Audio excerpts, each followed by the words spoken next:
Hello everyone, welcome to the channel of Algocamp.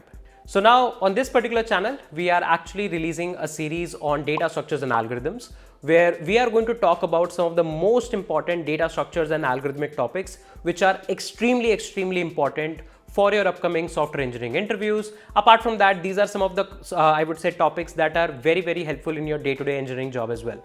We have already released a couple of series around searching, right? And we got a really good response on that. And from here, we are going to put really some awesome content around DSA. In most of these lectures, we will try to ensure that we focus on the intuition building aspect of the things, that how you are able to think about something, what are some of the things that people actually neglect but are going to clear some of the really important fundamentals.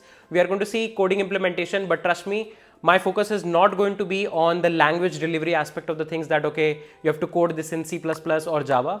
A lot of problems we have coded in multiple languages. Maybe some of the problems will be in C++, some will be only in JavaScript.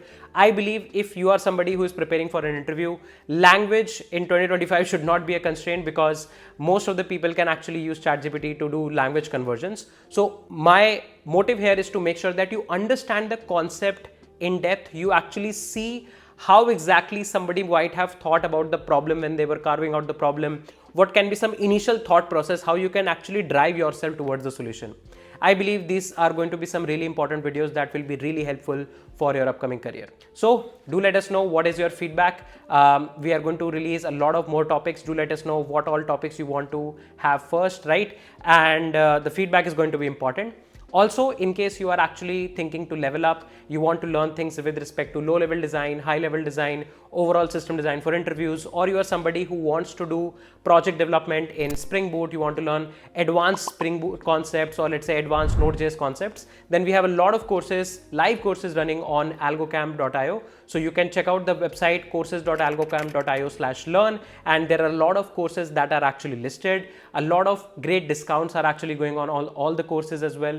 Do check them out. For each and every single course, we are going to add you to a dedicated Discord community where you can get your doubts resolved as well. All of the courses, we have made sure that we talk about things from the very beginner to the very advanced level that is going to help you level up in your career as a software engineer. So that being said, let's start the video without any further delay. So there is this story in front of you. We are going to start learning a new topic as recursion. And let's read this story together. It's a very, I would say, heart-touching story, and something very interesting also, because this is going to give us a lot of perspective about recursion. A child couldn't sleep, so her mother told her a story about a little frog. So there was a child who couldn't sleep, so the mother told a story about a little frog who couldn't sleep. So the frog's mother told her a story about a little bear. So the frog was also not able to sleep. So initially the child was not able to sleep. Now the frog is not able to sleep. And the frog's mother told her a story about a little bear who couldn't sleep. So the bear's mother told her a story about a little weasel. Similarly, bear was also not able to sleep. So the bear's mother also told her a story about a little weasel who fell asleep. So the weasel fell asleep. And then the little bear fell asleep, and then the little frog fell asleep, and the child fell asleep. Can I say that? Very, I would say, heart-touching story. But what's the moral of the story? Initially, the mother of the child was trying to make her sleep.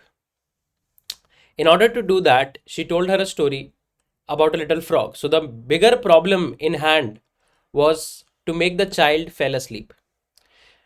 Now, in the story, the frog couldn't sleep. So making the frog asleep was a smaller problem, right? In the story that the mother took, or I would say the mother of frog took and told her a story about a little bear who couldn't sleep again. So it's even a smaller problem. So before we start this particular video, I wanted to actually talk about a very small thing. So this video is going to actually help you understand a real system design interview scenario. We are going to try to mimic a 45 to 60 minute kind of like a round where we are going to solve a problem very similar to how you will solve a similar system design problem in this short time frame.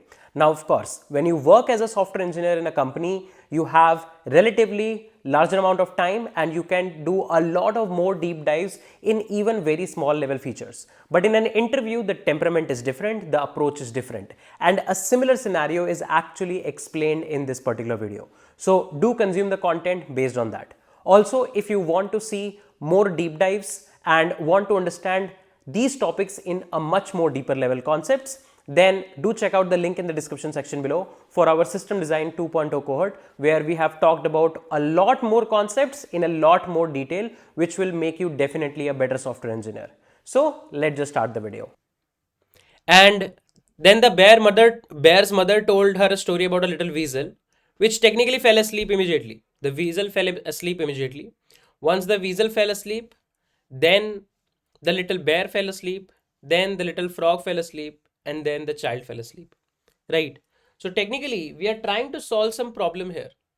In order to solve that problem, we are breaking that problem into smaller sub-problem and then trying to achieve the final solution. Right? Let me give you one more example in order to, I would say, give you an idea about what we are going to enter into. Let's just think about it. So let's say there is an assignment. There is a college assignment that has been given to A to complete. The teacher has asked the student A to complete that assignment. So student A is technically the class representative and he feels that he should not be the only one who is responsible for the assignment and the whole class should contribute. So what A will say that I have been given this task to complete the assignment. What I can do is I can write the first line of the assignment myself and then delegate the task to B. That student B, I have already written the first line of the assignment. From second line, you have to figure out how will you complete the assignment. I'm the class representative. I'm not going to do everything. So now it's the duty of B that B has been given an assignment in which first line is already done. B will say, okay, I'll write the second line of the assignment and then delegate the task to C because it's going to be a whole class effort. Now C will be given an assignment from A and B where first line was already written, second line was already written, right? And now what C will do? C will itself write the third line and say that, okay, my piece of task is done, my contribution of assignment is done, and then C will pass on the assignment and so on. Similarly, the assignment will get passed slowly and steadily to every person, or I would say every student of the class. They will make one small contribution to the assignment, and at last, when the whole class rotation is done, the assignment will be done.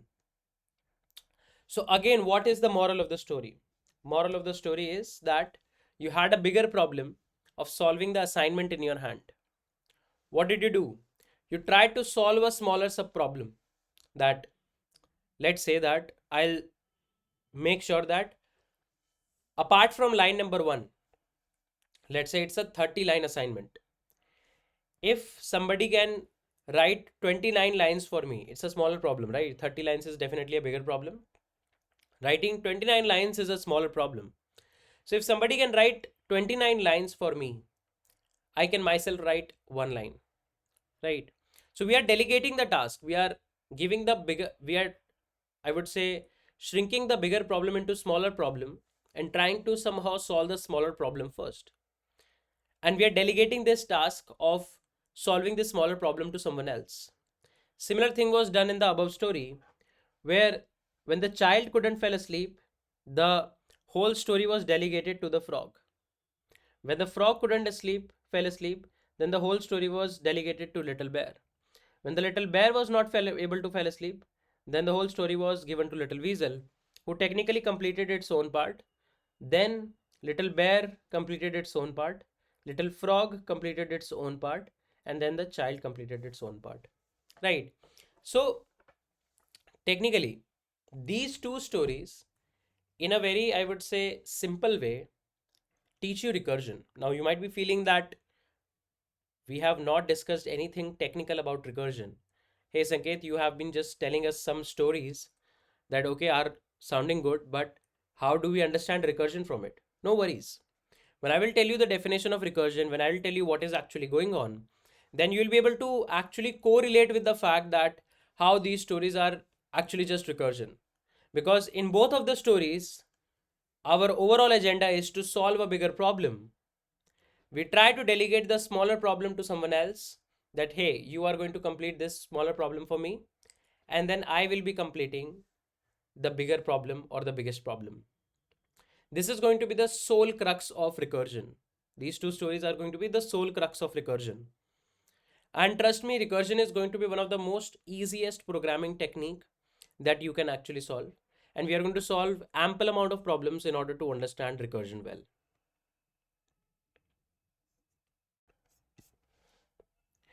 Now let's say that somebody asks you to solve the problem of factorial. Now factorial is, you might feel like, oh, it's a very simple problem to solve. First of all, let's just try to understand what is factorial. So factorial of a number n can be represented as the multiplication of n with n minus 1, n minus 2, n minus 3, so on, 3, 2, 1. Can I say that? This is the definition of factorial. This is the definition of factorial, right?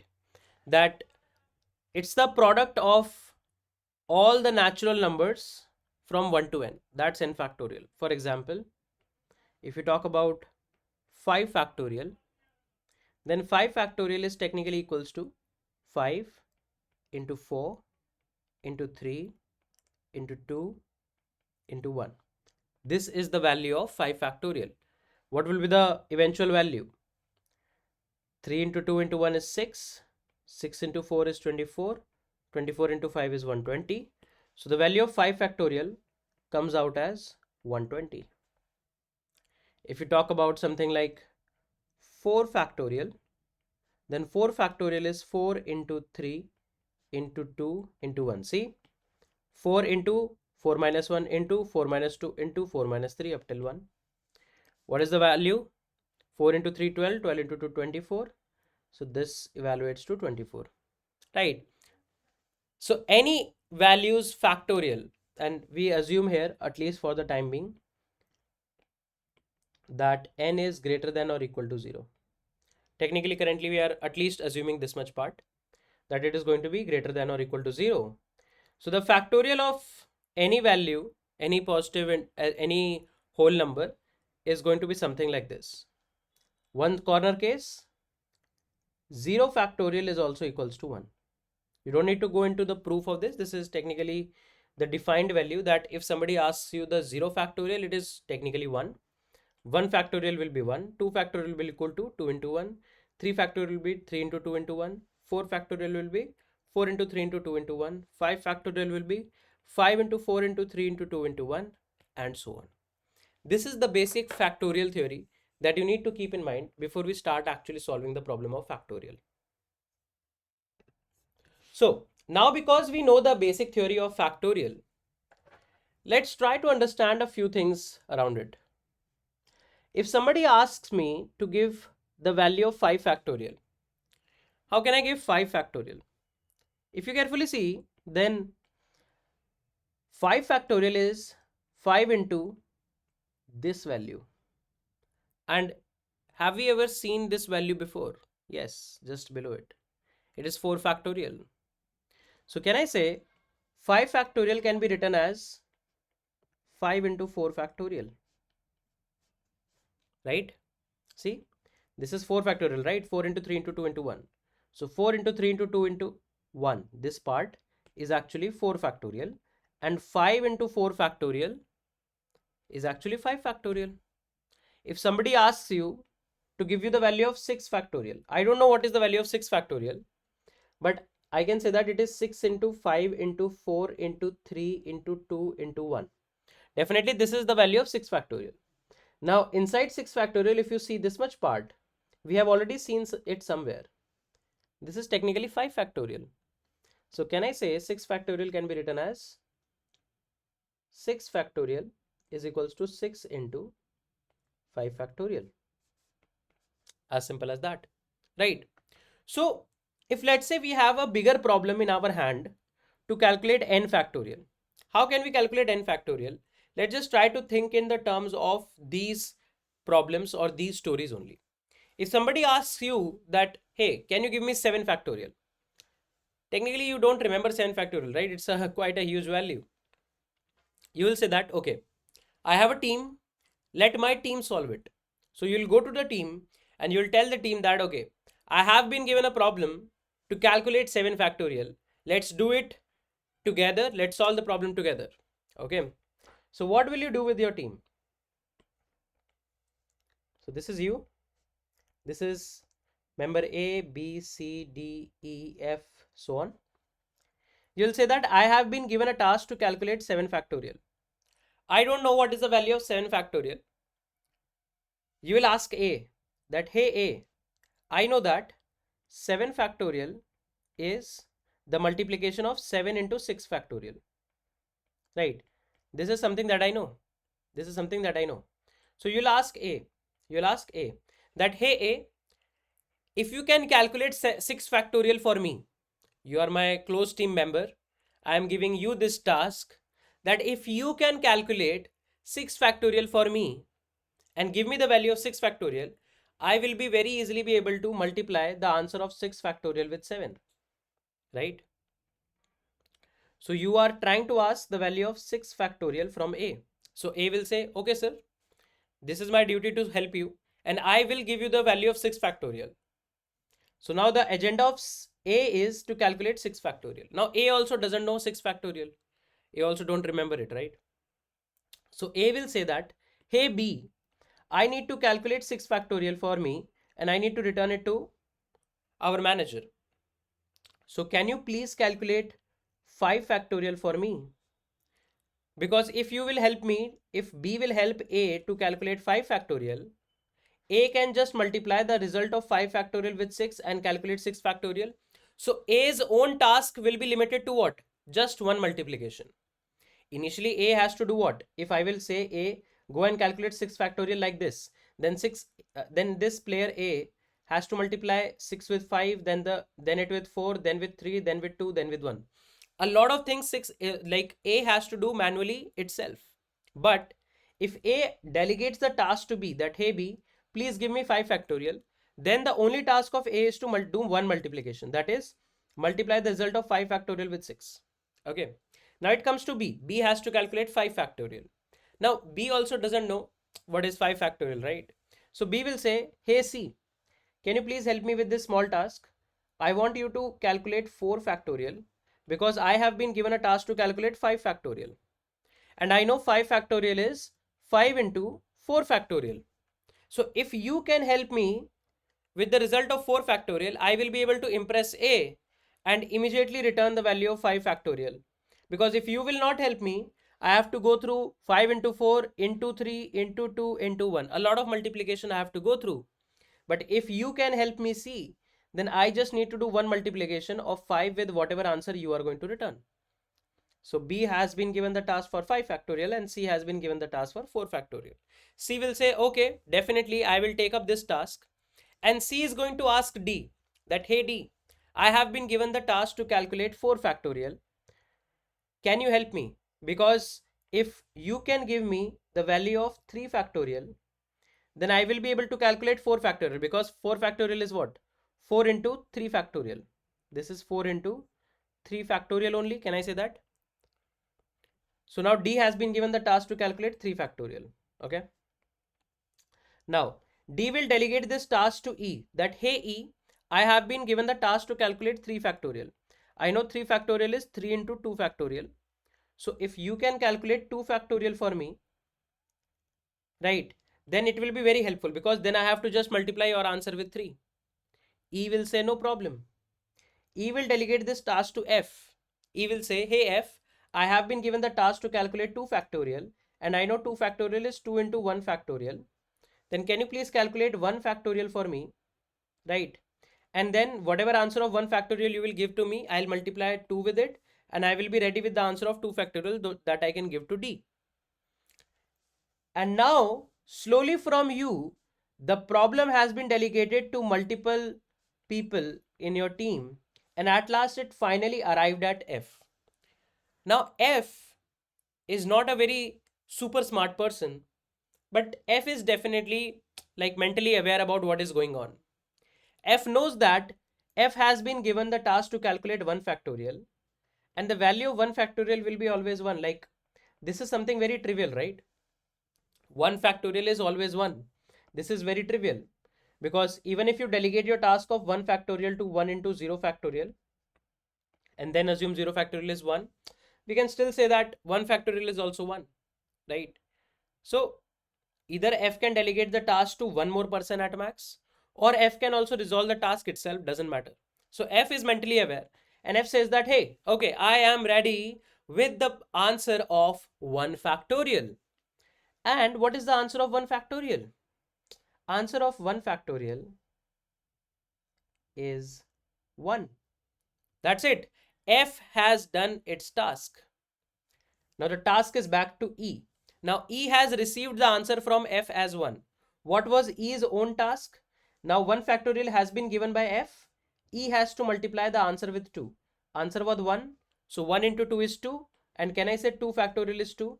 So E is going to return a value 2. That, hey, I have calculated 2 factorial. My part is done.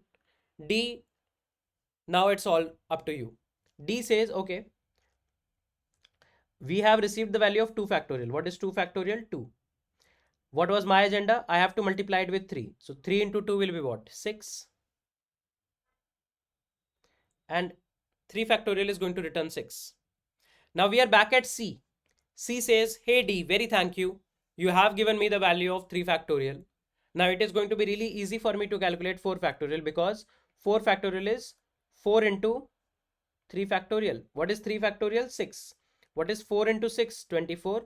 So C will return an answer 24. Now B has received the value of 4 factorial. B will say, hey C, very thank you. You have given me the value of 4 factorial. Now B will say that, now show time. I have to calculate 5 factorial. 4 factorial is given to me by C and 4 factorial is 24. I need to multiply 5 with 24. What is 5 into 24? 120. So B will compute the value 120 and give this 120 value to A. A will say, hey B, extremely thanks to you. I will now be able to calculate 6 factorial because A's agenda was to calculate 6 factorial. 6 factorial is 6 into 5 factorial. 5 factorial is given by B, 120. Now all you have to do is multiply 120 with 6. 120 into 6 is 720. So you are going to return a value 720 to your manager. That's you. Now, your own agenda was to calculate 7 factorial. Your team has helped you to calculate 6 factorial. Now, what is the value of 7 factorial? 7 factorial is 7 into 6 factorial. Now, your task reduced a lot, right? Because now you didn't go to the hassle of multiplying 7 with 6, then with 5, then with 4, then with 3, and so on. You didn't go through that much hassle. You were given this value 6 factorial automatically by one of your subordinate. Now, how that subordinate is calculating the value, it's not of your concern. When you are working in a very big organization, you don't care about who actually started contribution to the chain. You actually care about the impact, right? So you are going to talk to your immediate reportee. So your immediate reportee actually shared you the value 720, that is 6 factorial. That's the correct value of 6 factorial. You are going to give some faith, have some trust in the person A that A is going to give you the correct value of 6 factorial. Now, having said that, you have received the correct value of 6 factorial. Correct value of 6 factorial is 720, right? And now you need to multiply 720 with 7 because that will lead to the value of 7 factorial. So let's just quickly check what is 720 into 7. So 720 into 7 leads to 5040, right? So you will say that finally 7 factorial is 5040, and you are going to, whosoever asked you 7 factorial, you are going to return them 5040. So if you recall the whole story, in this whole story, what we have done, we have deburdened ourselves. We have made sure that if we have been given any situation, if we have been given any problem to solve, we are not solving the whole problem ourselves. We are delegating the task to someone. We are expecting them to automatically give me some answer, right? You are expecting this, right? You are assuming or you are expecting that your subordinates or your people are going to help you and give you the smaller answers. So your bigger problem was what? The bigger problem was to calculate 7 factorial. You are depending on A to give you the answer of a smaller problem, that is 6 factorial. Of course, calculating 6 factorial is a bit easy than calculating 7 factorial, right? You are doing one less multiplication. My point being that you try to solve the bigger problem by delegating the task to someone else, which is the smaller problem. Then internally also that person is going to delegate the a smaller problem to someone else. Then this delegation chain is going to go on till the time you reach a person who already knows the answer of something. You reach a person who gets a problem which is so trivial, like 1 factorial was a very trivial problem to solve, right? So you reach a person who gets the problem which is very trivial and already knows the answer. At that point of time, this delegation chain breaks, and you're going to come back to all those folks who actually questioned a particular thing. This whole scenario that I explained is actually the crux of recursion. So we have 3 stories, all 3 related to each other, that has given us some hint around recursion. Now let's start and actually talk in technical terms. What is recursion? How you can visualize it? What are the steps you can take in order to solve a recursive problem? Some coding implementation, etc. So without any further delay, let's just switch to that part. So recursion is not just a programming topic, but it is, or the discussion about recursion you can find in maths also. So to be very honest, recursion is more mathematical than a programming topic. So there is a whole set of, I would say, topic that lies in a particular branch of mathematics called as discrete maths. If you will read any standard book of discrete maths from any standard author, you will most probably find a dedicated chapter in that particular book as recursion, right? So recursion actually brings its roots from the world of maths, and we technically use this technique of recursion in programming, right? So if we talk about recursion in programming terms,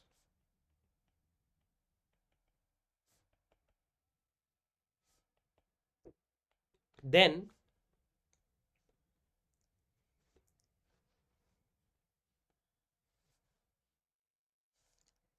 it is a technique using which we write a function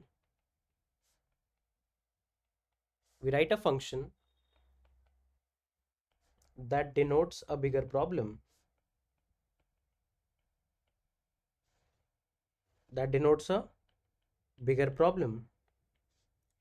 and then we call that function inside itself that represents smaller problems, right? So we have been doing this only, right? That we have a bigger problem in hand and we try to delegate that bigger problem to a smaller problem to someone else, right? So in recursion also we do something similar. In recursion also what happens is you try to write a particular function which actually represents a bigger problem. This function represents a bigger problem. Then inside this function, you try to write, or you try to call that same function. Let me write it specifically here. You try to call that same function inside itself, and this function call represents a smaller subproblem, right? This whole technique is called as recursion, where a function calls itself. Like in a nutshell, recursion is a function calling itself, right? On the internet, you will find this definition that recursion is a technique where a function calls itself. Now, when I say the function calls itself, then what do I mean? That this function that I'm talking about is actually representing a bigger problem. Then inside this function, we try to call this function again to represent a smaller subproblem, right? So, for example, there is a function f of n that represents a bigger problem of size n, okay? Bigger problem of size n. In order to solve this function, what do?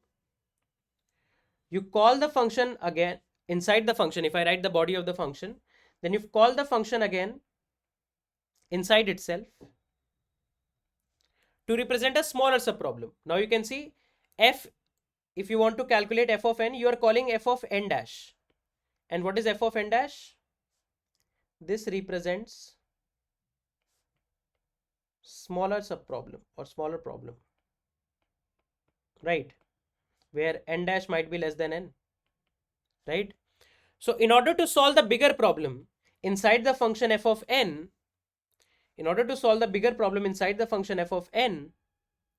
you call the function itself, you call f again, but with a different parameter.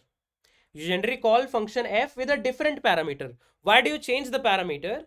You change the parameter from n to n dash or m dash or something, because this f of n is representing a bigger problem. This is representing a bigger problem. And inside the bigger problem, to solve the bigger problem, you delegate the task and expect the answer of smaller problem, right? From your delegation, you expect that this smaller problem will be solved. And what is the smaller problem? F of n dash is a smaller problem. If automatically it is solved, then by doing some extra effort, let's say in a case of factorial, that extra effort was multiplication. By doing some extra effort, we are able to calculate the bigger problem. This is the definition of recursion. So in simple term, recursion is a programming technique, or I would say recursion is a technique, not just programming, it is mathematical also. So recursion is a technique in which function calls itself. Now you know functions as a concept exist in maths also. So this definition correlates with both of the worlds. So whenever somebody will ask you that what is recursion, you can say that recursion is a technique where a function calls itself. When we say that the function calls itself, then the function actually denotes a bigger problem, and inside which we call the same function that represents the smaller subproblem, right? So you can say we call the same function with mostly different parameters, right? We call it using different parameters, right? This is the definition of recursion. Now I know that it might not be sufficient. You might still feel that, okay, what is going on? I'm not able to correlate what actually it is. How should I understand recursion? How will I know that a problem is having recursive nature? How will I implement? Because I have not even given you enough examples. That's what we are going to talk about now. We know about at least an essence of recursion from the previous stories. Now we know about the definition of recursion. Now, before we actually jump into the examples, I'm going to show you a mathematical topic that is very much related to recursion that most of you might have already learned, or somewhere in your life you will definitely learn. And I'll tell you that how we use that topic to solve a problem, and similar techniques can be used inside recursion. We'll discuss that. Post that, we are going to solve a hell lot of problems that are going to help us in order to understand how to apply recursion to a data structures and algorithmic problem. So a lot of things are there. Stay tuned. So in order to understand recursion, I know it's not mandatory. Like if you will go on the internet and, or let's say if you like learn recursion from anyone, it's not mandatory that that person is going to teach you recursion in terms of PMI. But I really like feel that understanding recursion in terms of PMI becomes very useful, because PMI is a proven technique. Like a lot of people might have already heard about PMI, or at least PMI is very easy to understand. If I still recall my days of class 11th, PMI was one of those chapters which were so easy to understand that these were sure short marks in the exams. Okay. So I'm going to talk about PMI. So what is PMI? In simple terms, let me tell you. It is a proving technique.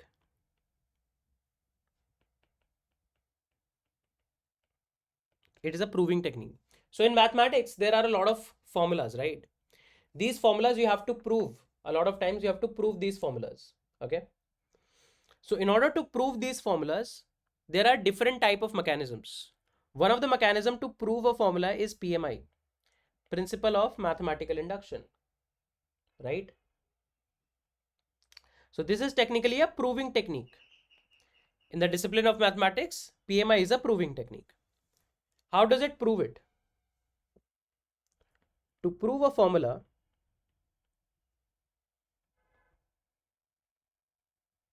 correct, PMI does 3 steps. PMI does 3 steps.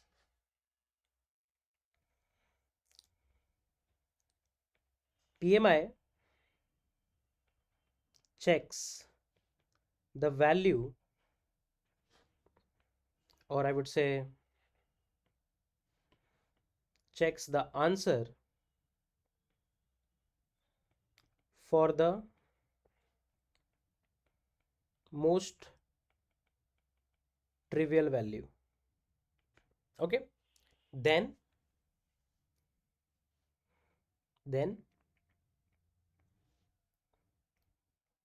PMI assumes that the formula is correct for some value k. That the formula is correct for some value k. Then PMI proves the formula for one more term. For one more term apart from k. Maybe k plus 1 or k minus 1, etc. Okay. So these are the 3 steps of PMI. What PMI actually does is, it actually checks the answer for the most trivial value. Then PMI assumes that the whole formula works for some value k. After this assumption, it tries to prove the formula for one more term, maybe k plus 1 or k minus 1. I know all of these statements might sound too much technical to you. So in order to understand PMI, the best way is to take an example. So I'm going to give you a question. Okay. What is the question? Prove that sum of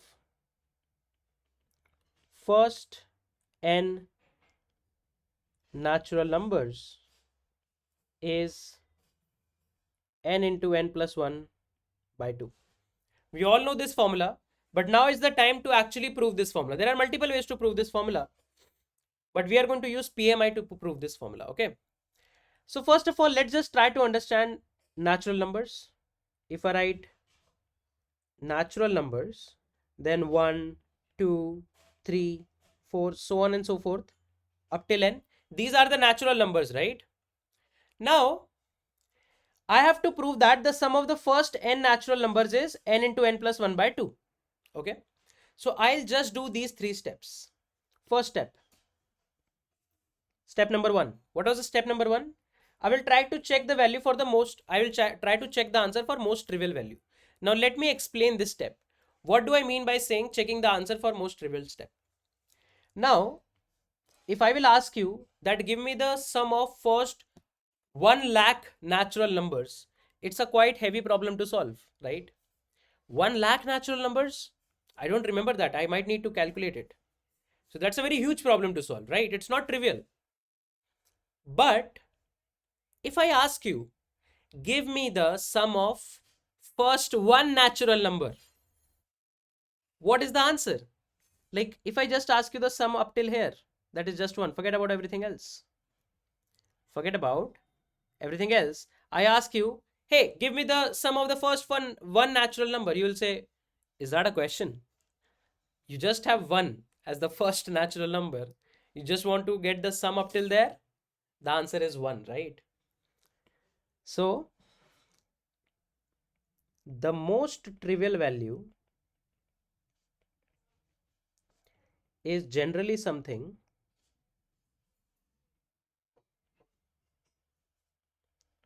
for which we already know the answer,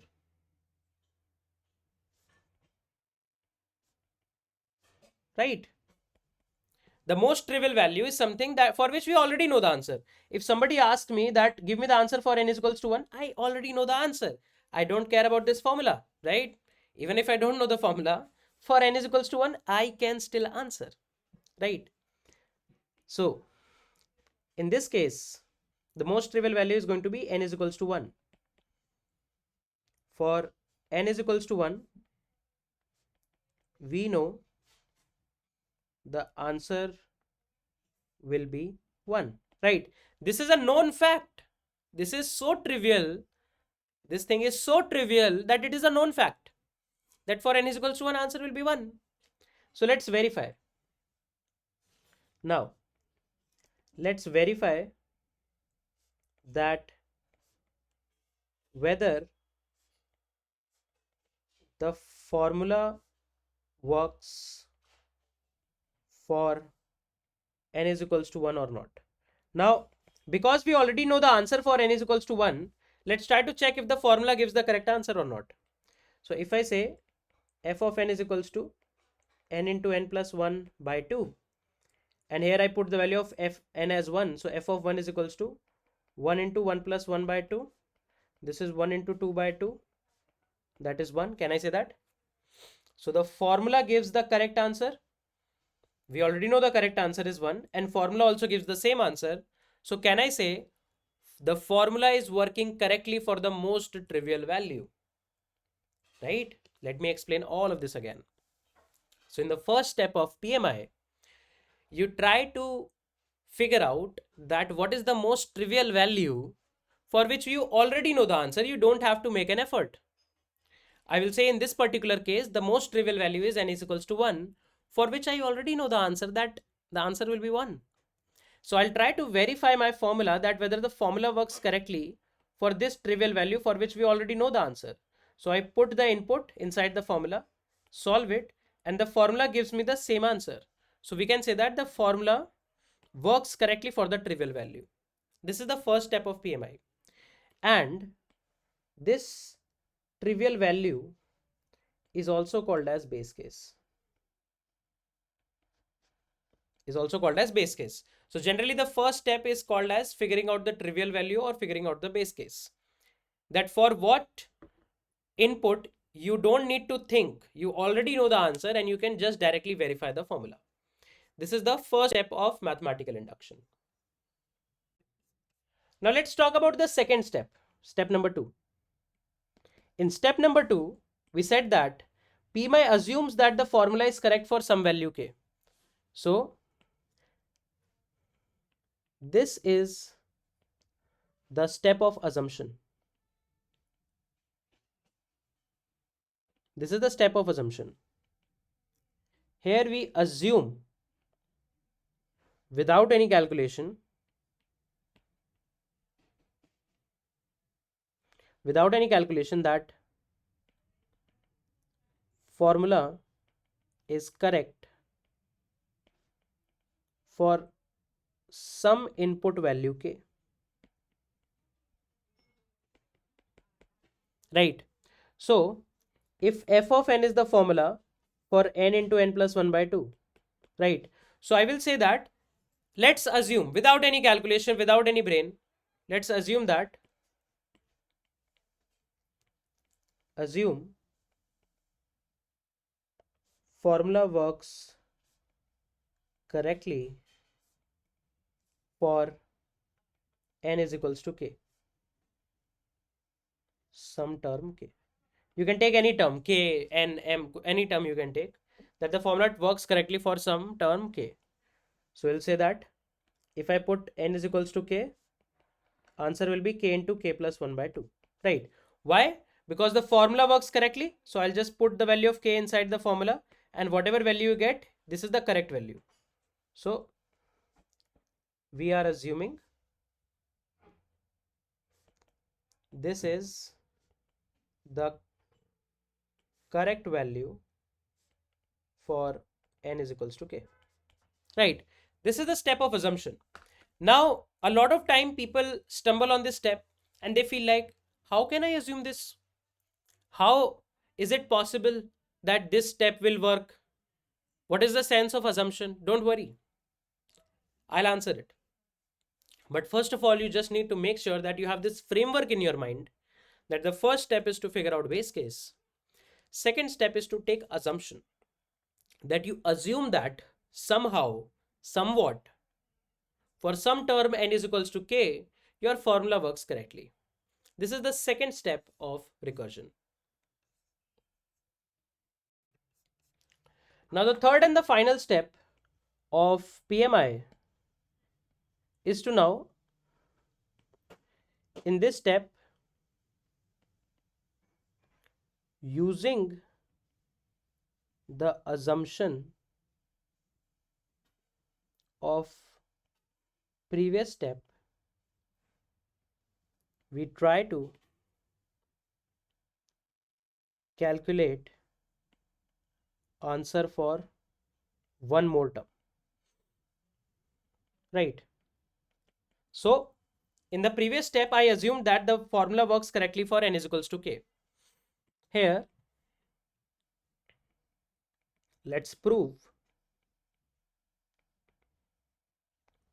formula works for k plus 1 also, right? So we are going to prove for one more term. That one more term can be k plus 1th term, k minus 1th term, one more term we need to actually use. And in order to prove this k plus 1th term, you are going to use the assumption. So let me show you how. So now I want to prove what is the value of sum of first k plus 1 natural numbers. So if I say f of k plus 1, we have to calculate what is f of k plus 1. 1 plus 2 plus 3 plus 4 plus so on and so forth. K minus 1 plus k plus 1. Can I say that this whole expression is the sum of the first k plus 1 natural numbers that I want to prove? Yes or no? And if you carefully visualize, what is this? This is sum of first k natural number. This is the sum of first k natural numbers. If this is the sum of the first k natural numbers, in the previous step, we have already done the assumption. We already know the answer of this much part. We don't need to recompute it. We don't need to recompute it, right? We already know the answer of this from the previous part. And what is the answer? The answer is k into k plus 1 by 2. So this whole term reduces to this plus k plus 1. Can I say that? So based on the assumption, if you try to prove, based on the assumption, if you try to prove, you will reduce yourself to this. Let's simplify. Let's simplify. So I can say that taking k plus 1 common, right? You can see k plus 1 is the common term, right? So you can take k plus 1 common. You will be left with what? K by 2 plus 1. Can I say that? K by 2 plus 1. If you see, this term can be reduced to this, right? Because if you multiply k plus 1 with k by 2, you get this. K plus 1 with 1, you get this. So I took k plus 1 common. Now, This can be written as k plus 1 is common, k plus 2 by 2, right? Why? You took LCM, 2 into 1 is 2, so k plus 2 by 2. So overall, the formula becomes k plus 1, k plus 2 by 2. Can I say that? So if we try to calculate the value of f of k plus 1, that is the sum of the first k plus 1 natural numbers, based on the previous assumption, we get this answer. Okay. Now, what was our original formula? Original formula was n into n plus 1 by 2. If inside this formula, this was something that we wanted to prove. Let's see whether it gives the correct answer for k plus 1 or not. If I put k plus 1 here, the answer should match with our third step answer. So we say that you put n as k plus 1, then again n as k plus 1 plus 1 by 2. This is k plus 1, k plus 2 by 2. Can I say the answer is same as our calculated answer? We will say hence proved. Hence proved that the sum of the first n natural numbers is n into n plus 1 by 2. You will say, whoa, how did you prove it? You just took an assumption yourself. Then using that assumption, you did some math that technically makes sense. This math makes sense, right? That the first sum of first k plus 1 natural number can be written like this. This part we have already assumed is this. I simplified and got this. And now you're saying hence proved, because when you put k plus 1 inside the original formula, it gives you the same answer. Hence proved. How? Just think about it. In the base case step, I said that for n is equals to 1, definitely our answer works correctly, right? Definitely correct. For n is equals to 1, the formula is definitely correct.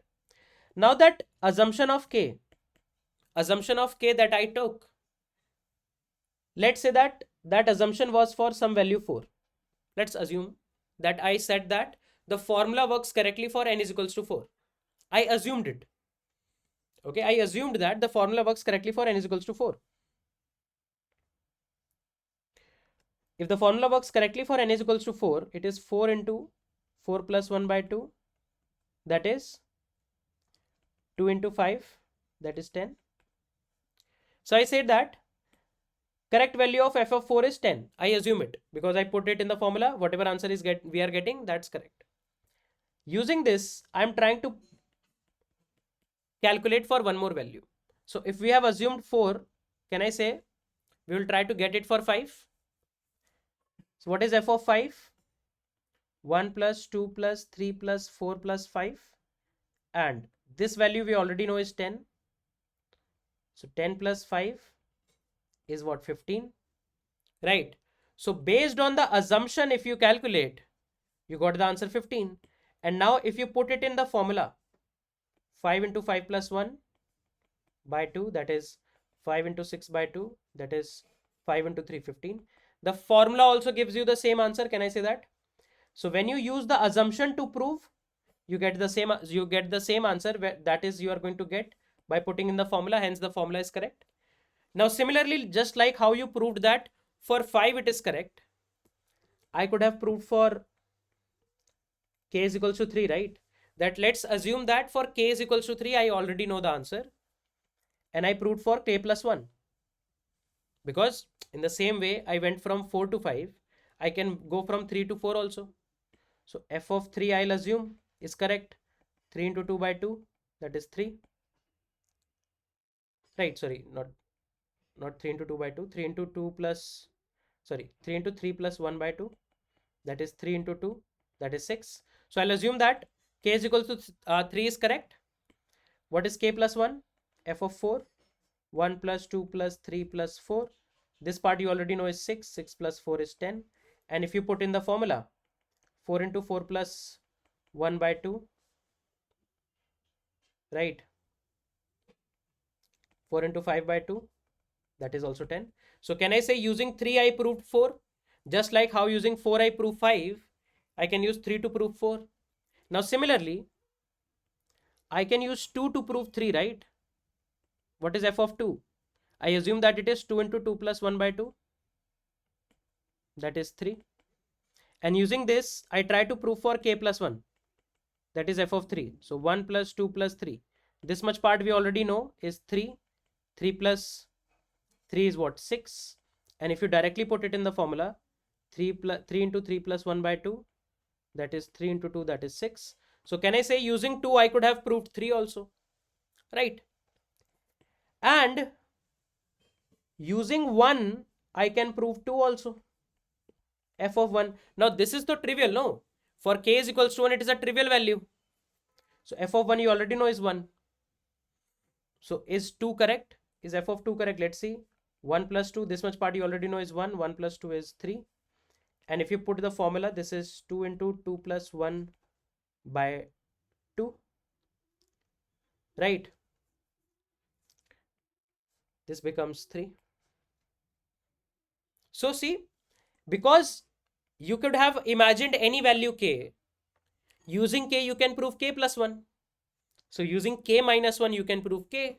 Using k minus 2, you can prove k minus 1. Using k minus 3, you can prove k minus 2, and so on. At last, using the base case, you can prove the next term. So all of these terms can be proved in the same manner, right? So if you just prove for any one value, that using the particular value k, you can prove any one more term, k plus 1, k minus 1, any term you can prove, then technically you can prove it for every remaining term, right? Because at last, sometime you are going to reach the base case, and base case so we have manually verified. This is the essence of PMI, that you solve the problem in 3 steps. First step is figuring out the base case. Second is assumption, that you assume that some value is correct.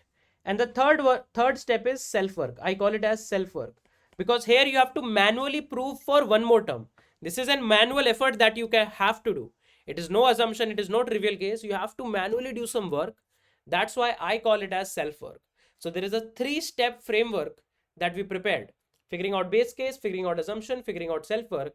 And most of the problems that are solvable by PMI can be just proved using this technique. So I hope this first example of PMI, using which we proved the sum of first n natural number, is clear to everyone. So this is another problem that we are assuming that we can solve using PMI, right? So we have to prove that sum of 1 by 2 plus 1 by 4 plus 1 by 8 plus 1 by 16, so on and so forth, 1 by 2 raised to the power n. So sum of these power, like fraction of powers of 2, is equals to 1 minus 1 by 2 raised to the power n. We have to prove this formula, where n belongs to natural number. Like this will be always natural numbers. So if n is belonging to natural number, that means this is what? 1 by 2 raised to the power 1, 1 by 2 raised to the power 2, 1 by 2 raised to the power 3, 1 by 2 raised to the power 4, so on and so forth, 1 by 2 raised to the power n. So you can see it's all natural numbers, right? Every power of 2 is just natural number. No whole number, nothing. That's why we don't have 2 raised to the power 0, right? The series starts from 2 raised to the power 1. We have to prove it. I'm going to prove it using the simple framework that we prepared. First step, base case, right? Or before even the first step, first of all, let me write the function. We say that f of n is equals to 1 minus 1 by 2 raised to the power n, where what is f of n? It is the sum of 1 plus 2 plus 2 raised to the power 2 by 2 raised to the power 3, 2 raised to the power n, right? This is the formula f of n. Base case. For n is equals to 1, we know that answer will be 1 by 2. Can I say that? If n is equals to 1, then there is no other term, right? Then there is no other term. You just have the first term. If n is equals to 1, then you just have the first term. Then technically, we don't even need the formula. So the answer will be 1 by 2. We know, we are sure that for n is equals to 1, the answer will be 1 by 2. Let's verify. Let's verify. So if I put f of 1, this will be 1 by 1 minus 2 raised to the power 1, because this is 2 raised to the power n. Let's write it as small n. Now 1 minus 1 by 2 raised to the power 1 is 1 by 2. 1 minus 1 by 2 is what? 2 minus 1 by 2. It is 1 by 2. Can I say that? So even the formula is giving the same answer for which we already know, right? This answer we already know, right? And even the formula is giving you the same answer. So can I say the step of base case is done? Next step, assumption. Next step, assumption. Let's assume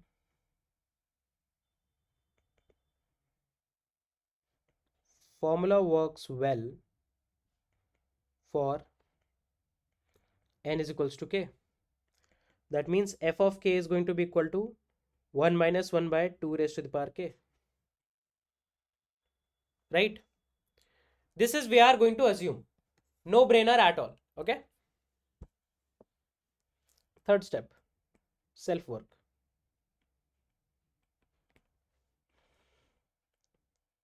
Let's try to manually prove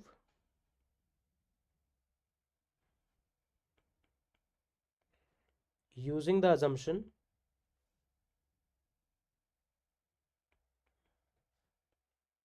that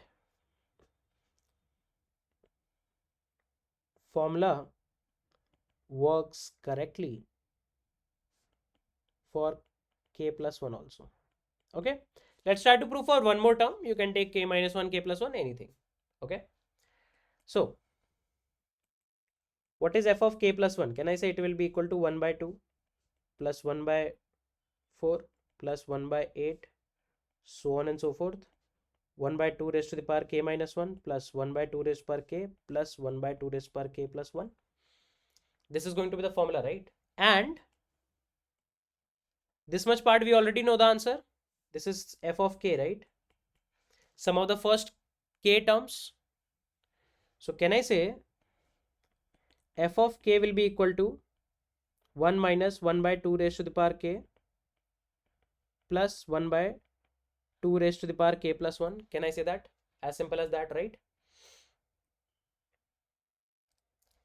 Now, let's try to simplify. So we can say that this is 1 minus 1 by 2 raised to the power k plus, what I can write, 2 raised to the power k plus 1. Can I write 2 raised to the power k plus 1 as 2 raised to the power k into 2? Right? We have a constant 2 raised to the power k plus 1. Can I write it as 2 raised to the power k into 2? For example, if I want to write 2 raised to the power 3 plus 1, can I say it as 2 raised to the power 3 plus 1? Can I say it as 2 raised to the power 3 into 2? What is 2 raised to the power 3 plus 1? 2 raised to the power 4. 2 raised to the power 3 into 2 raised to the power 2 into 2 raised to the power 1 is also 2 raised to the power 4. So I can write this as 2 raised to the power k into 2. Right? Okay. Now in these two terms, if you just carefully see, then 2 raised to the power k is common, right? So if I take it as common with a minus sign, 1 minus 2 raised to the power k common, what will it become? It will become 1 minus 1 by 2. Right? See? Negative of 1 by 2 raised to the power k into 1 is this. Negative of 1 by 2 raised to the power k multiplied by negative of 1 by 2 is this. Now, let's resolve. 1 minus 1 by 2 raised to the power k common. We take LCM 2. 2 minus 1. 1 minus 1 by 2 raised to the power k into 1 by 2. 1 minus 1 by, if you multiply, this becomes 2 raised to the power k plus 1. Can I say that?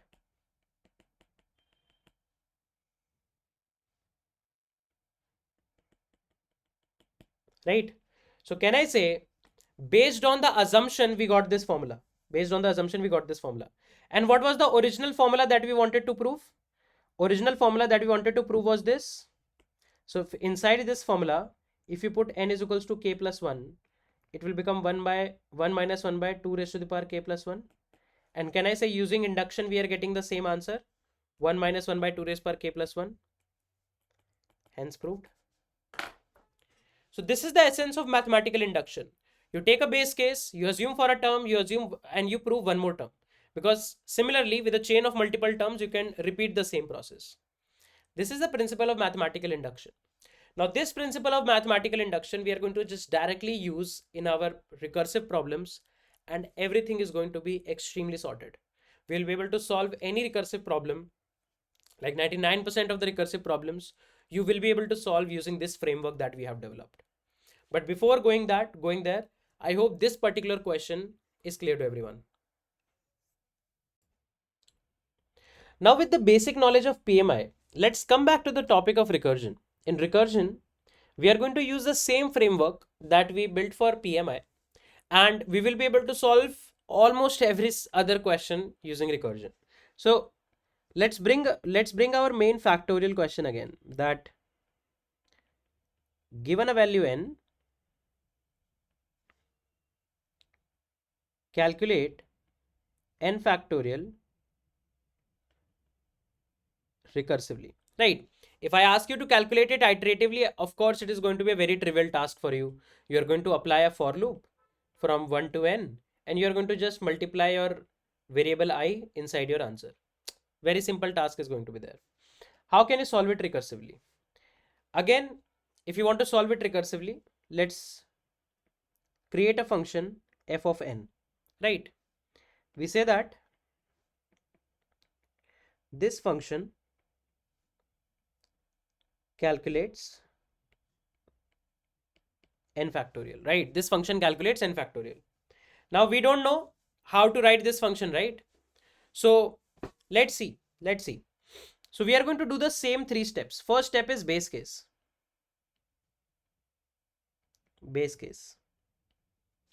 What is the most trivial value of n for which you already know the answer? What is the simplest value of n using which you don't even need to calculate anything, right? Can I say n is equals to 1 is the most trivial value because f of 1 is going to be 1. This is something we already know. Right? So we can say that if n is 1, we should return 1, right? This can be our base case, right? That if the value of n is 1, now we are talking in terms of programming, right? We have to write a function inside C++ or Java or whatever language you code in, that we have to write a function that returns me n factorial. So if n is 1, we will return 1. That's 1 factorial, right? Base case, done. Now we are going to do the step of assumption. Now this time, what we are going to do, let's figure out. We say that if you want to calculate n factorial, right? Let's assume that f of k minus 1, or I would say, let's assume n is equals to k minus 1. For n is equals to k minus 1, the formula works correct,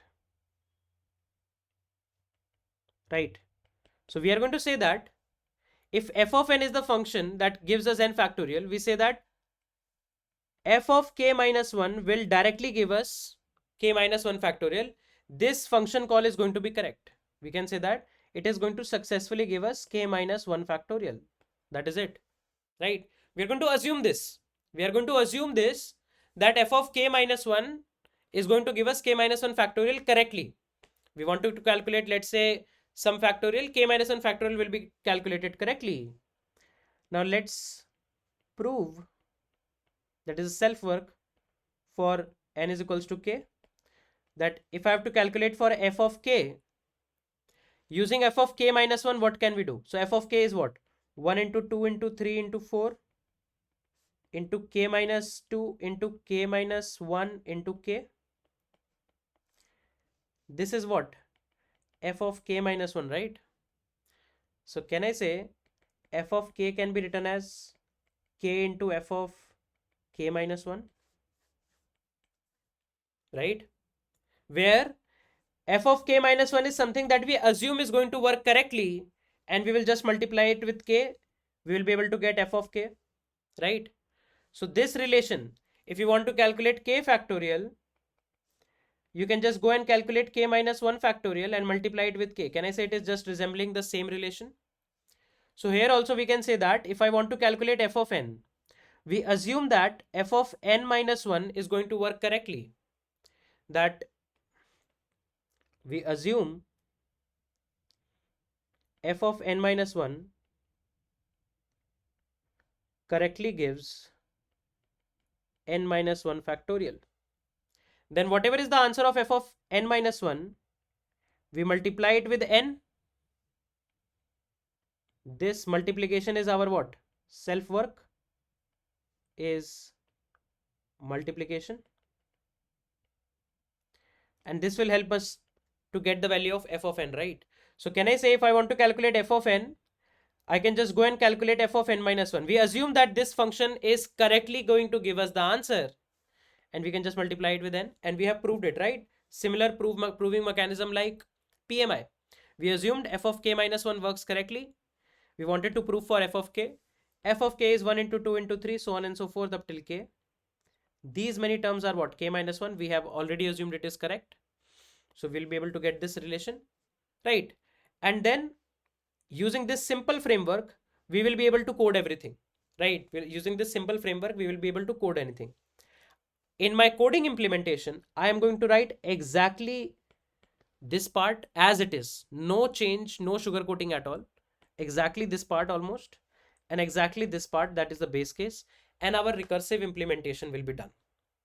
So let us hop on to a code editor and actually see whether it is working or not, and then we will try to understand the internal working as well. So let's write a bit of boilerplate here. We'll say hash include iostream int main return 0.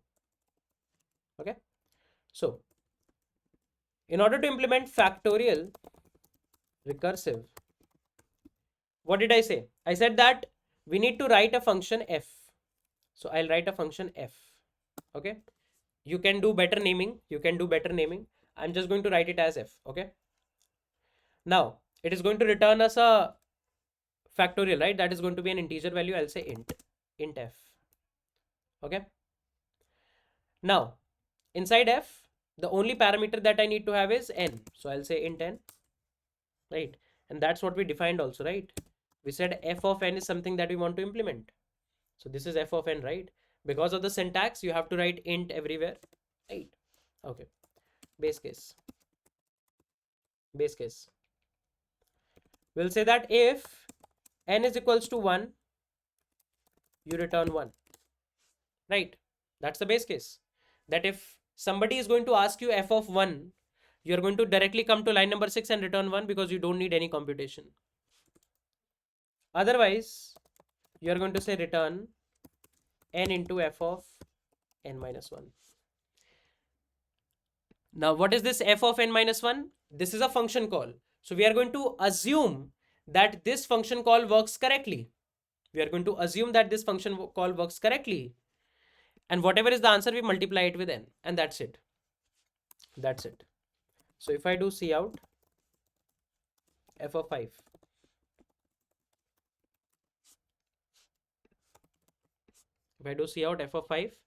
and let's say run this code, let's see if there is no mistake. Okay, let's run it. You can see the answer is 120. Very good. If I do f of 6, if you run it, answer is 720. F of 3, let's run it. The answer is 6, 3 into 2 into 1, and so on. And you can see with so less coding implementation, like almost nil, two-liner, we have written factorial. Like I can even reduce it to one line. I can club both of these statements together, and in one line we will be able to write a factorial function. But if you know, like using an iterative loop, you need a for loop, 2-3 lines there. you need to declare a variable, you need to return everything at last, and so on. It takes 3-4 lines still, but factorial we are able to do in 2 lines, and I can even reduce it to one more, like in 1 line only, but I'm not going to do that because that will like create a lot of confusion in your mind. So my point being that you just write the base case, and whatever relation we built, the relation that we wrote was n into f of n minus 1. I just returned this relation and boom, that's it. That's how we implemented this function f, which is going to return us the factorial of a given value n, right?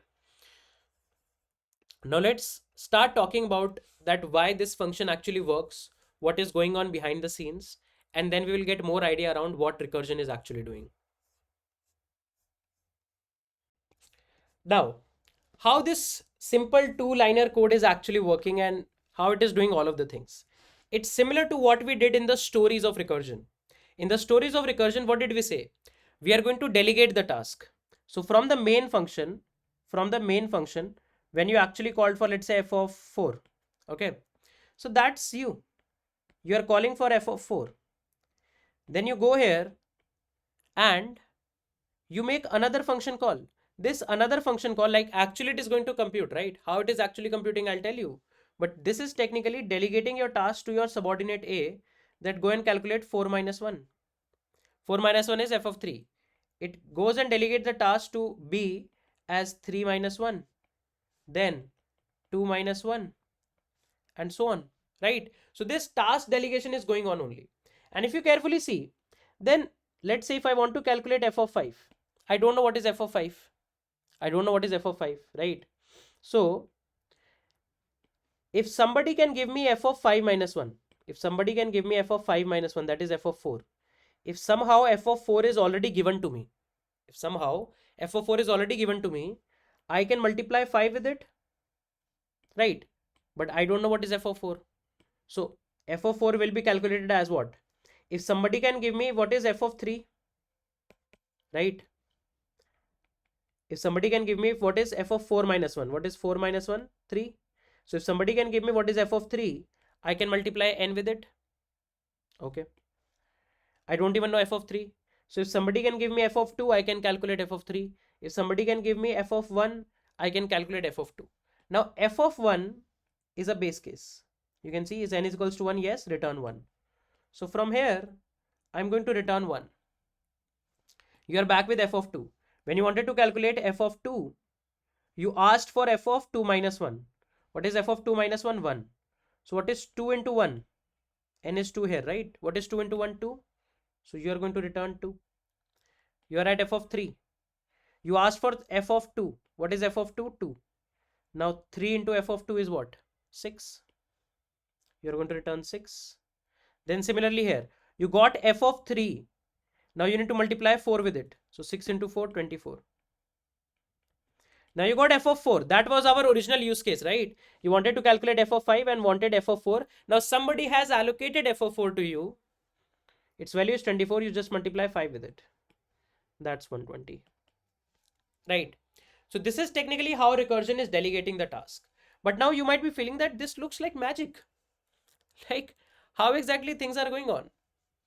I just wrote f of n minus 1. It automatically calculates f of 4 factorial. How? So there is no magic at all. A lot of you people will explain recursion to you like it's magically gives you something and that thing and so on and so forth. Like when I was in college, I attended a workshop in one of the societies that was technically doing nothing, but of course first year students are not aware about it. Similarly, I was also not aware. I just went to a workshop and there they tried to somehow teach something else, and recursion eventually come into the place, and they said that it magically does this assumption stuff. There is no magic. There is only two things that you need to understand. First, that this function f is a bigger problem for us. This function f is a bigger problem. Inside the function f, you call f again. So see, function calling itself. F is calling itself. And parameter is also different. So this is representing smaller problem. Smaller problem, right?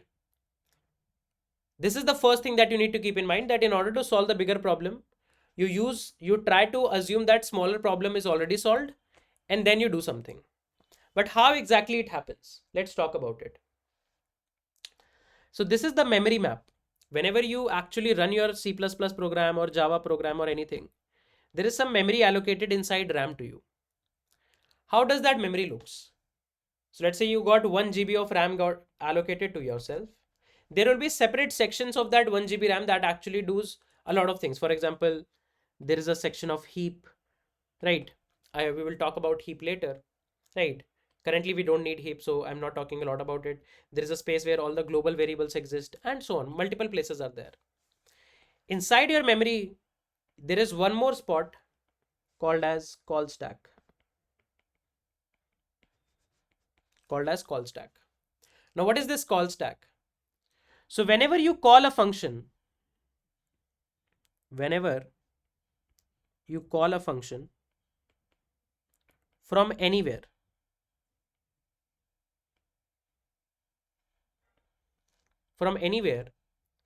this call stack is used. Whenever you call a function, for example, you have a function f, you have a function g, and inside your function main, you call f and g, you call f and g, right?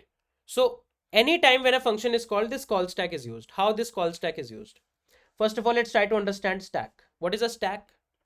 Now you might have heard about stack of plates, right? Stack of, let's say, books, right? So when there is a stack of plates, whenever you go to some marriage or some ceremony or some wedding, there are stack of plates. You don't pull the plate in between, right? You always pull the plate from the top. You always pull the plate from the top. If there are multiple plates, you always pull the plate from the top. Can I say that? You can never pull a plate from between or at the bottom, because there is a chance that the whole stack will fall and break. Similar thing is there with stack. So stack is a data structure. We will like eventually in your programming part, you are going to eventually learn stack, but stack is a data structure which has one side sealed. You cannot do anything from this side, one side open. And from this side only you can push data. So if somebody wants to add data, they have to add it on the top only. So 1. If somebody wants to add 2, they have to throw it from the top only, 2. If somebody wants to add 3, they have to throw it again from the top, 3, and so on. If you want to pick some data, then you cannot touch anything in between. You have to only access the topmost element. You can only access the topmost element. If you have to remove the data, you can only remove the topmost element. This is a stack. Okay. So if I create a simple stack, let's say insert 1, 2, 3, 4 inside a stack. So it will look like this. 1 goes here, then from the top 2 goes, then from the top 3 goes, from the top 4 goes. If somebody wants to remove an element, only the topmost element can be removed. You cannot access the below elements.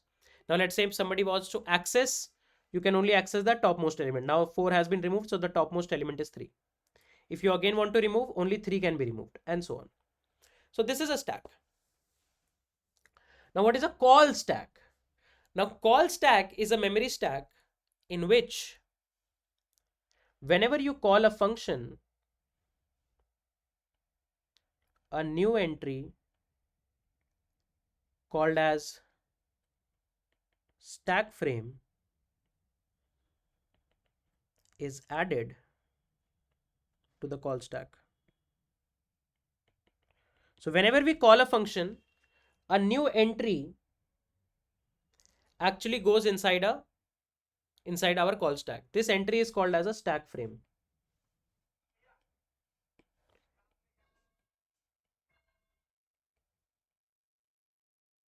This entry is called as a stack frame. Let's say you call another function, it will create another entry. Stack frame.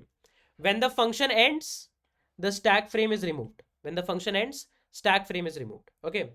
So let me give you an example. For example, let's say you have a function. Let me write it like this. Void f, right? Int I equals to 0. Cout I. Void g.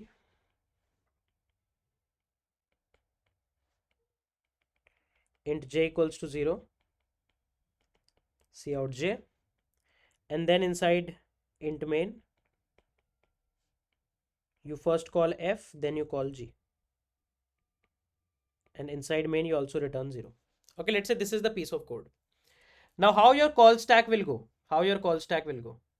Now can I say the first function that is executed in our whole file, if you're doing C++, then that's a main function. It's a function, right? So the first entry is actually the main function, right? Then inside the main function, the first line says call the function f. The moment you call the function f, a new stack frame will be added. So f added, right? And this main is going to wait. It cannot move forward. It has to wait on f. Till the time f doesn't complete, it cannot move forward. So we go to f. Now inside f, we have a local variable I. So your stack frame stores all of your local variables also, right? For example, there will be an access to a variable I equals to 0. Whatever are your local variables, you can store that in your stack frame, right? This is a stack frame. And then you print I. So you printed 0, for example. And then you can see the function ends. There is nothing at the end of the function. So if all of the lines of the function has been completed, the function ends. When the function ends, the stack frame will be removed. The stack frame will be removed. Now you're back on the main function. You left the main function when you were calling f. Now you are going to call g. Because you are calling g, another stack frame will be created g. It will be from the top g. It has a variable j, local variable j equals to 0. You print j, so it again prints 0. And then all of the lines are done. So you remove the stack frame. Okay. You remove the stack frame. So once the stack frame is removed, all the local variables also get removed. You can see now there is no I, no j. They were just printed. That's it. Now you're back in main function. G is also done. At last you see return 0. So either all of the lines of the function ends, then your stack frame will be removed, or you hit a return statement, then your stack frame will be removed. So you hit a return statement, the main is removed from the stack frame, call stack. And once the call stack is empty, your program is done, right? So this is the theory of call stack, that whenever you call a function, it creates an entry called a stack frame inside the call stack. Inside the stack frame, you have all of your local variables. You have access to what line we are executing, and so on. There are multiple things that are stored inside a stack frame, right? That on which line you are, or what line you were last executing, what are your local variables, etc. When you call a function, this stack frame is added in the call stack. And whatever is the topmost stack frame, only that particular function is executed. Once the function hits a return statement or completes all of the lines of code, then that stack frame is removed. So once the function hits return or all lines are executed, the stack frame is removed, showing function completion. Okay, showing function completion. This is a simple theory, right? Now let me demonstrate the same thing. Like, it's not something that is coming from my, I would say, own idea. I'm not cooking all of this up. It actually happens. It actually does exist in the memory. So let me open VS Code. From VS Code, we will be able to see the whole memory map very easily. At least the call stack part we can very easily see. And I'll show you that how exactly things are done in the memory. And then we will come back to our factorial and actually try to visualize how factorial does things in place. Now, if you carefully see this piece of code, here I have a function f, which is void. I have a function g, which is int and returning a integer value. And then I have a main function. So I'll start the debug pointer from here. So what you can do in your VS Code, you can debug. I'll like later tell you how to set up all of this debugger. But let's just first of all focus on the main thing. So if you go on debug C++ file.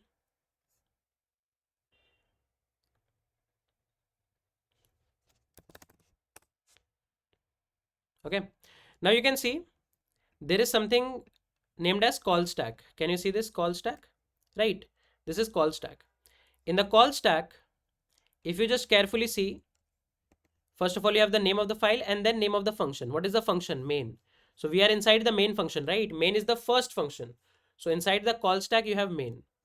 And if you carefully see, we are on line number 13, right? See, we are on line number 13. So it keeps track of what line you are at also. Okay, cool. And inside your function, you have a local variable x. So if you access this main, you can see the local variable x. Currently, it will be having some random value because it has not been yet called. So, but it has this variable x. Okay. Now, the first line, line number 13, is actually executing a function f. So let's go inside that. How you can go? There is a button step into.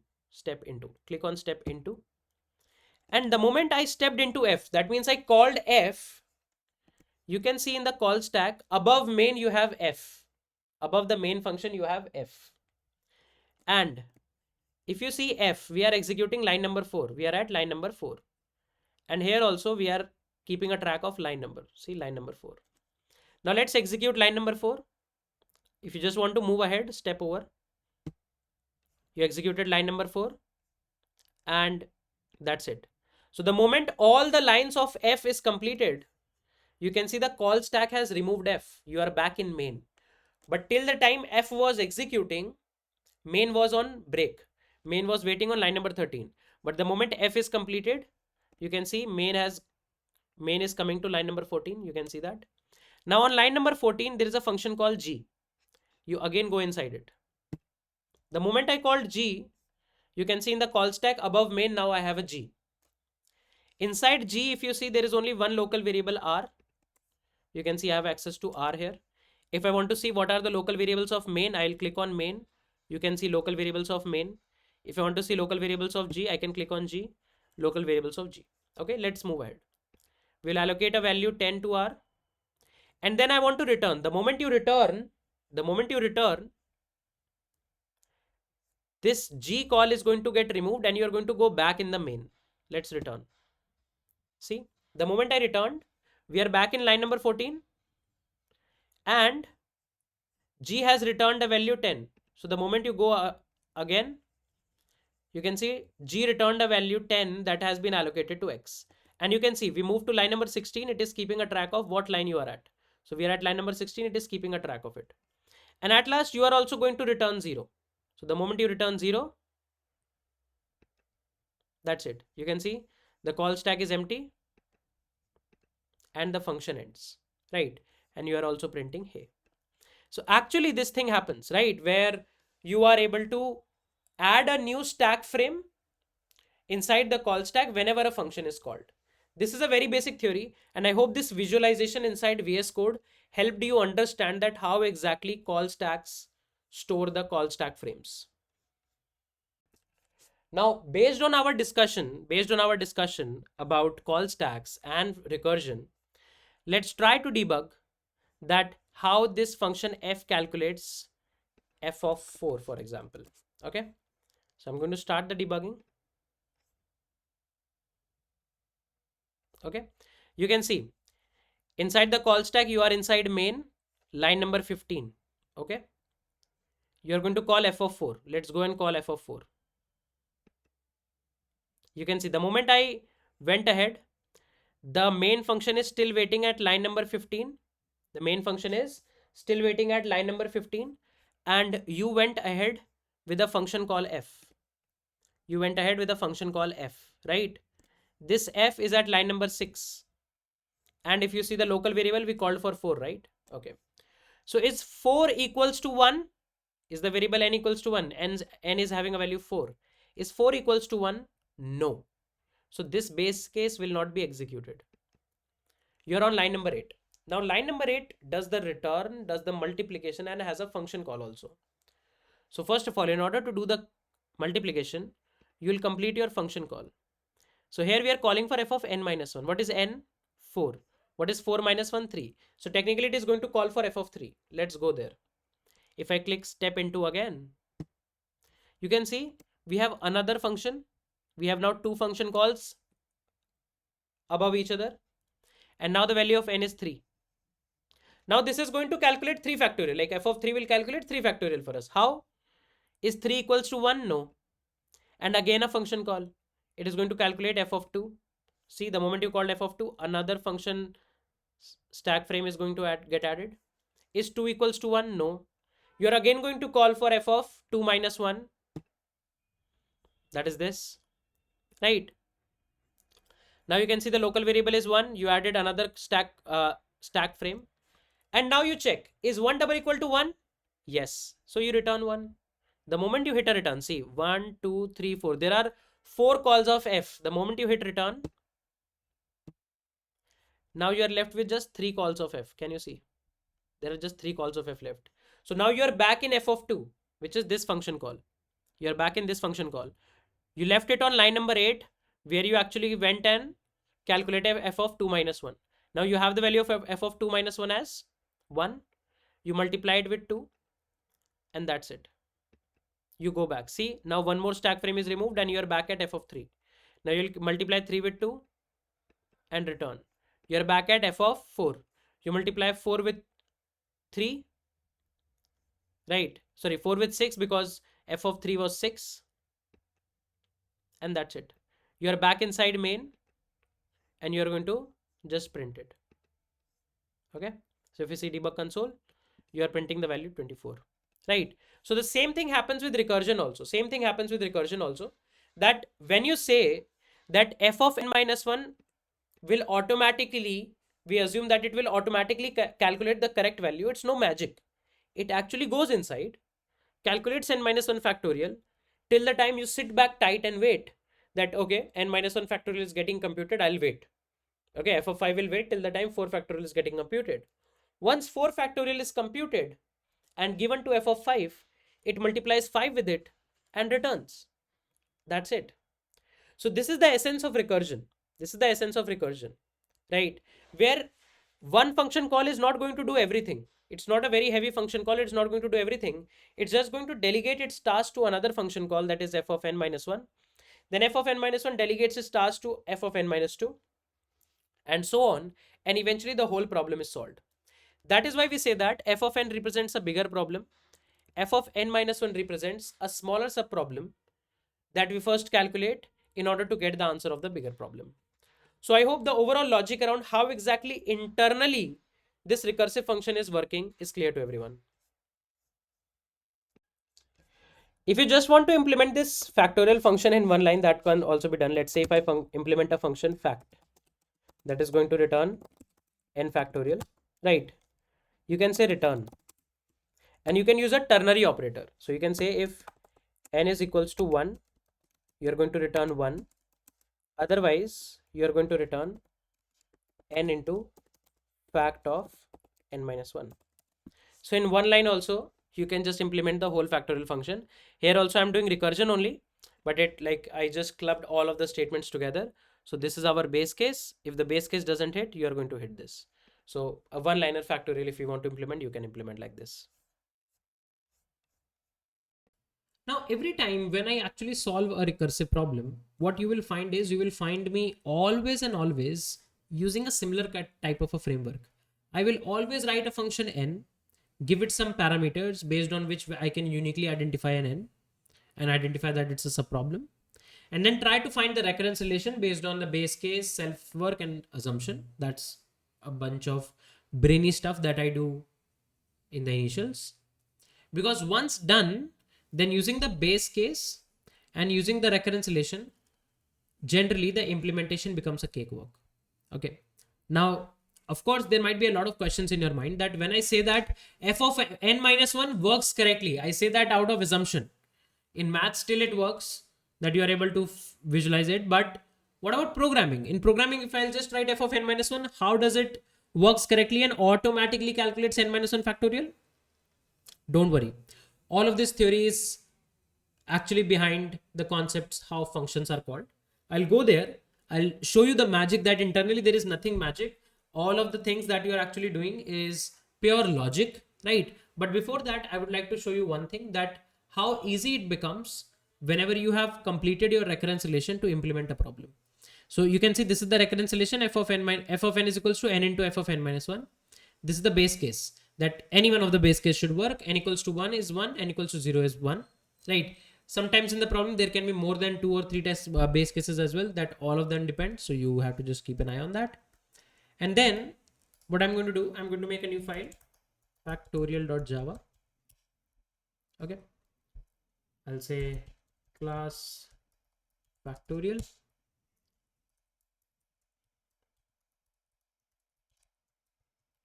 I'll say public static void main. Okay. Now, just like I wrote the function here, let me close it. Just like I wrote the function here, I'll write the function here as well. So what is the name of the function? Name of the function is f. This function takes only one argument n, which is a number, and it will at last return you n factorial. That's also a number. So I will write a function, public static int f, which takes a value n. See, can I say, if you just read this part, it becomes f of n only.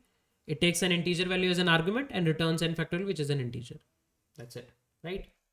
And now, first of all, we will put base case. I'll tell you why we put base case first, but first of all, we'll put base case. Now, what is the base case? I can pick any one of them, right? Let's pick the first one.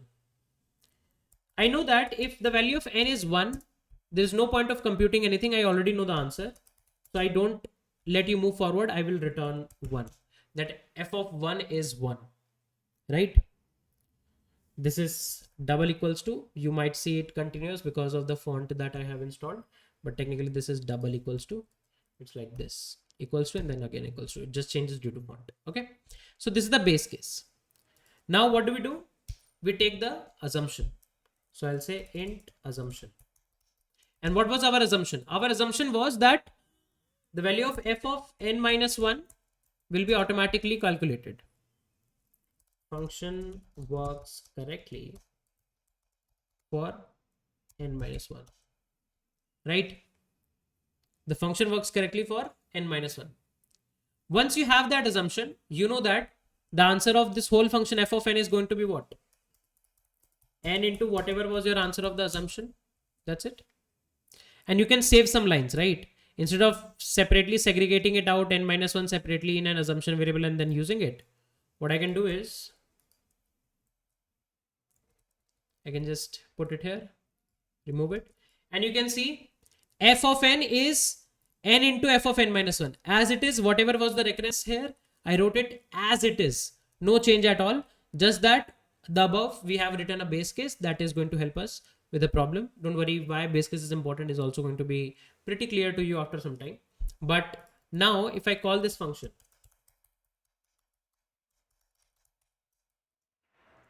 f with a value of 5, and if I run it,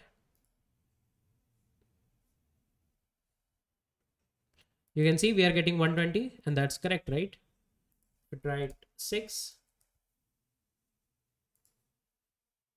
and you can see 720, as simple as that. So this is the coding implementation, which is exactly same. This is absolutely same as the recurrence relation. You can see n into f of n minus 1 is the f of n. Rest everything is a base case, or maybe some variables that you want to construct before you go in the recursion. That's it, right? That's how you actually code a recursive problem. That's the formula, or you can say framework, I also follow for DP and recursion based problem. I always try to write some recurrence relation. When I'm confident with that, I start coding it.